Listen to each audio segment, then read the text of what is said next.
मित्रांनो, रात्रीचे 3 वाजलेले जवळपास आणि आत्ता एक गाडी पंक्चर झाली होती. मी इथे DP रोडला आहे आणि त्या गाडीचा जो ड्रायव्हर आहे तो म्हणजे 1-1.5 वर्षापासून गाडी चालवतोय म्हणे आणि त्याला अजूनपर्यंत स्टेपनी कशी चेंज करायची, चाक कसं म्हणजे ते बदलायचं ते माहिती नव्हतं. बारीक पाऊस चालू होता आणि त्याला ते सुधरत नव्हते की कशी स्टेपनी लावायची ते.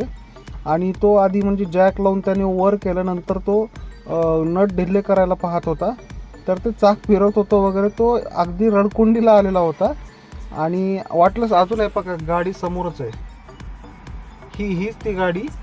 आणि तो अजूनपर्यंत म्हणजे त्याला माहिती नाही की स्टेपनी कशी चेंज करतात, तर रडकुंडीला आलेला. वरून पाऊस पडतोय आणि तो थोडासा जाड असल्याकारणाने तो म्हणजे खाली बसू शकत नाही जास्त वेळ, आणि खाली जास्त वेळ बसू शकत नाही. त्याच्यातून कसं तरी त्याने स्टेपनीसाठी समजा जॅक लावून गाडीवर उचलली आणि नंतर त्याला लक्षात आलं की आधी आपण नट थोडे ढिल्ले करायला पाहिजे होते आणि मग जॅक लावायला पाहिजे होतं.